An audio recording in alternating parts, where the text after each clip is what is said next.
ধর্ম হোক যার যার, বড় মা সবার। তো আজকে আমরা যাচ্ছি বড় মার কাছে। সকাল সকাল সবাই মিলে কিন্তু চলে যাব বড় মার কাছে পুজো দিতে। তো অনেক দিন থেকেই ইচ্ছা ছিল বড় মার কাছে যাওয়ার, তো সেরকম সুযোগ হয়নি আর উনি চাইনি, তাই আর যাওয়া হয়নি। আজ কিন্তু উনি চেয়েছেন, তাই কিন্তু আমরা ওনার কাছে যেতে পারলাম। দেখো এদিকে কিন্তু আমি আর আমার মা, আমার দাদা আর বাবা আর কিন্তু আমার মামাম। তো চলো আমরা কিন্তু পুজো দিতে এবার পুজোর জন্য কিন্তু আমরা বাটা নিয়ে নিয়েছি। তো এবার কিন্তু আমরা সবাই মিলে মায়ের কাছে যাব, মায়ের দর্শন করতে। তো গাইস, এই জায়গাটা কিন্তু ফোনে আমি অনেকবার দেখেছি, কিন্তু অনেক আশা ছিল যে মায়ের কাছে কবে যেতে পারবো। তো ফাইনালি আমি কিন্তু শনিবার দিন মায়ের কাছে যেতে পারলাম। তো এখানে দেখো কত লাইন, আর সবাই কিন্তু এখানে লাইন দিয়ে দাঁড়িয়ে আছে, কিন্তু লাইনটা কিন্তু একদম তাড়াতাড়ি টেনে গেছিলো। আমরা তো প্রথমে গিয়ে লাইনের শেষ কোনটা সেটাই বুঝতে পারছিলাম না।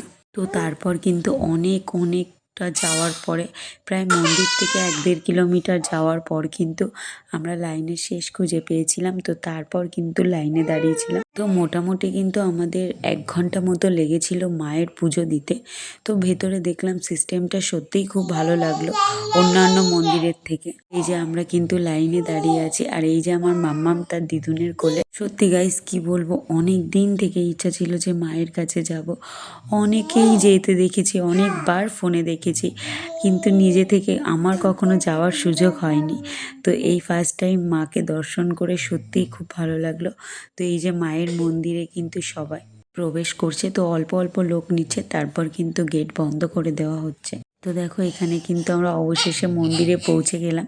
অনেকটা খুশি, অনেকটা আনন্দ, আর মাকে দেখার অনেক ইচ্ছা একদম সামনে থেকে। আর এইদিকে আমার মাম্মামকে দেখো, সেও কিন্তু এই বয়সে মাকে দেখে নিল, মায়ের দর্শন করলো। তো এখানে কিন্তু লাইনটা খুব সুন্দরভাবে একে একে সব লাইনে যাচ্ছে। আর এদিকে আমার মাম্মামকে দেখো, ও কিন্তু বেশ খুশি, কিন্তু দেখো আবার কিন্তু দুষ্টু করে তাকাচ্ছে। তো এগুলো সবটাই ওর স্মৃতি হিসাবে ফেসবুকে আপলোড করা থাকবে। তো ওকে যে নিয়ে যেতে পারবো এতটা দূর সেটা ভাবতে পারিনি। তো তবুও মায়ের নাম করে নিয়ে গেলে সবই ঠিক হয়ে যায়। তো সেরকমই তো অবশেষে কিন্তু আমি মায়ের সামনে মন্দিরে একদম এত কষ্ট করে এত কিছুর পর ফাইনালি এই যে আমি মাকে দেখতে পেলাম। তো দেখো গাইস, দর্শনার্থীদের কতটা ভিড় ছিল।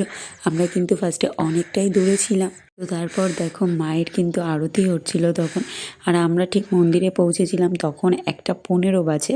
তো তারপর কিন্তু দড়িতে 100 লোক করে কিন্তু আমরা কিন্তু সেকেন্ড ব্যাচে আছি। দূর থেকে